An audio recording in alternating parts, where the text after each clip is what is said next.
खुदा के लिए साहिब आलम शहजाद की को रुसवा न कीजिए, आप आका हैं। Hey everyone, welcome back to my channel spill with me. आजकल सोशल मीडिया पे एक न्यूज़ काफ़ी सर्कुलेट हो रही है मधुबाला बायोपिक को लेकर। कैसे जानवी कपूर इस रोल के पीछे काफ़ी सालों से पड़ी हैं और कैसे अनित पड्डा का नाम इसलिए लाया गया ताकि पीछे से लॉबिंग चलती रहे। This role has to go to someone who is not plastic doll, like this should be the bare minimum requirement. I can't see anyone other than Madhuri or Sridevi being able to do it. I'm also an old con and have no idea who the young people are. Who are they? Why can't they act?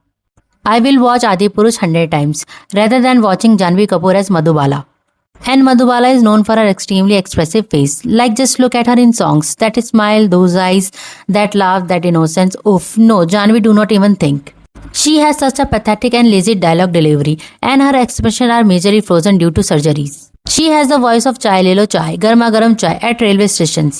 No, please no, Madhubala is not just eternally beautiful, but she was a wonderful actress too. Janhvi won't ever be able to do justice for her in the both departments. This is actually very insulting as a Madhubala fan.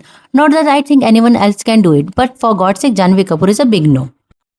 Bollywood में biopics का सिलसिला तो चलता रहता है, लेकिन Madhubala biopic को लेकर जो ड्रामा पिछले कुछ दिनों से चल रहा है, it is beyond anyone imagination.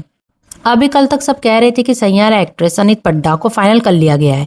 Film fair से लेकर बड़े बड़े पोर्टल्स तक सब ने यह छाप दिया। लेकिन क्या आपको पता है ये सिर्फ स्मोक स्क्रीन था, एक ऐसा डिस्ट्रैक्शन जो सबकी आंखों में धूल झोंकने के लिए बनाया गया था। तो सबसे पहले हम बात करेंगे मधुबाला के बारे में।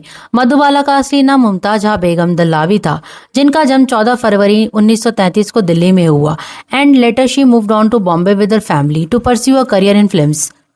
उनके घर की हालत काफ़ी ख़राब थी। 11 भाई बहन और घर चलाने की जिम्मेदारी छोटी सी मुमताज़ पर आ गई। उन्हें मधुबाला नाम देविका रानी ने दिया और 1947 में फिल्म नीलकमल से वो पहली बार लीड रोल में नजर आईं। लेकिन असली स्टारडम मिला 1949 की फिल्म महल से। मधुबाला का क्रेज सिर्फ इंडिया तक नहीं था, हॉलीवुड के बड़े बड़े मैगजीन तक उनके पीछे पागल थे। लाइफ मैगजीन ने उनके ऊपर एक बड़ा फीचर किया था जिसका टाइटल था the biggest star in the world.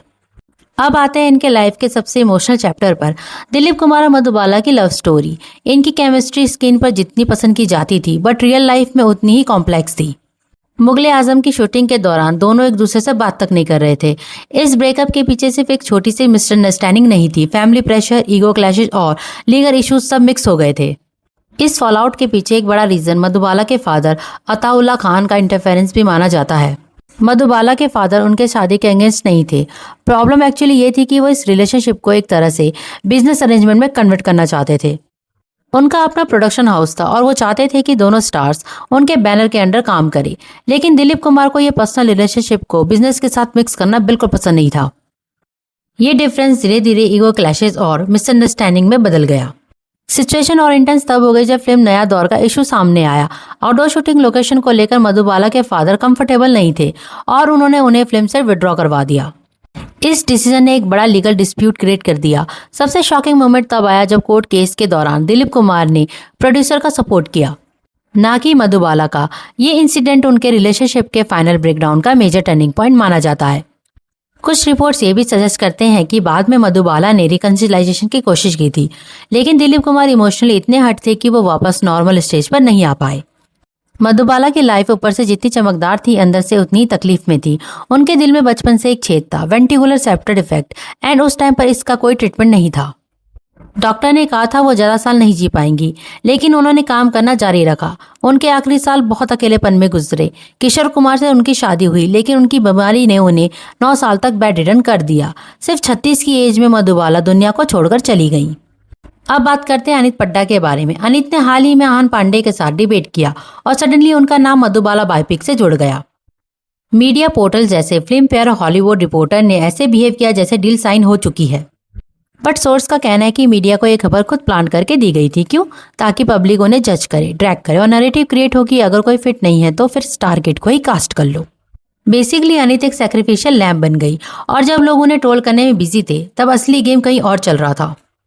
अब आते हैं मेन प्लेयर पर, जानवी कपूर। यह कोई 2 दिन की लॉबिंग नहीं है। सोर्स का दावा है कि जानवी ने मधुबाला का नाम डे 1 से नेम ड्रॉप करना शुरू कर दिया था। याद है जब करण जौहर की तक अनाउंस हुई थी? जानवी ने तब से क्लासिकल डांस सीखना शुरू किया। लोग सोच रहे थे कि ये तख्त के लिए है, बट एक्चुअली ये है कि वो हमेशा से एक यस्टरईयर एक्टर की बायोपिक के लिए खुद को प्रिपेयर देखना चाहती थी। इनफैक्ट उनकी पीआर टीम पिछले 2-3 सालों में इतने आर्टिकल्स प्लान कर चुकी है कि उन्हें मॉडर्न डे मधुबाला या विंटेज ब्यूटी बुलाया गया। लेकिन यह सवाल है कि क्या सिर्फ डांस सीखने से या पीआर से आप एक लेजेंड बन सकते हो? जानवी का क्लेम है कि वो इस रोल के लिए फॉरएवर से प्रिपरेशन कर रही थी। लेकिन एक्टिंग और प्रिपरेशन में फर्क होता है। हमने उन्हें गुंजन सक्सेना में देखा, बवाल में देखा और ऑनेस्टली एक्सप्रेशन के नाम पर वही डेड आइज जो हमने हमेशा से देखी। मधुबाला का चेहरा बोलता था, जानवी का पीआर बोलता है। इंडस्ट्री में चर्चा है कि जानवी इस रोल को पाने के लिए बहुत हार्ड ट्राई कर रही हैं, from meeting director to showing them her classical dance videos. लेकिन कास्टिंग एजेंसीज अभी भी हेजिटेट कर रही हैं। क्योंकि ऑडियंस का बैकलैश इतना ज्यादा है कि फिल्म फ्लॉप होने का डर है। फैंस का कहना है कि मधुबाला के लिए एक्टिंग चाहिए, सिर्फ जिम वाली बॉडी नहीं। सोर्स के मुताबिक जानवी एक स्ट्रॉन्ग कंटेंडर है जो इतनी आसानी से हार नहीं मानेगी। उनकी पीआर टीम अब ये दिखाने में लगी है कि जानवी कितनी डेडिकेटेड है, जबकि ट्रुथ यह है कि वो सिर्फ एक नेपोपुश का वेट कर रही हैं। पब्लिक ओपिनियन की बात करें तो लोग काफी डिसअपॉइंटेड हैं। लोग कह रहे हैं कि अगर जानवी को कास्ट किया गया तो ये मधुबाला की लेगेसी के लिए एक इंसल्ट होगा। कई लोगों का कहना है कि अनित पड्डा चाहे न्यू हो फिर भी जानवी से बेटर परफॉर्म कर सकती है। एटलीस्ट उनके पास वो फ्रेश फेस है। लेकिन जानवी के केस में उनका ओवर एक्सपोज पीआर और प्लास्टिक सर्जरी वाला इमेज मधुबाला के नेचुरल चार्म से मैच नहीं करता। आखिर बॉलीवुड लेजेंड की बायोपिक्स को स्टार किड के करियर को सेव करने के लिए क्यों यूज किया जाता है? तो दोस्तों, आपको क्या लगता है? क्या आपको भी लगता है कि अनित पड्डा का नाम सिर्फ एक डिस्ट्रैक्शन है? और क्या जानवी कपूर मधुबाला बनने के लायक है, या फिर ये भी उनके एक पीआर का स्टंट है? और अगर आपको वीडियो अच्छी लगी हो तो चैनल को लाइक करना, शेयर करना और सब्सक्राइब करना। मिलते हैं नेक्स्ट वीडियो में, तब तक के लिए बाय।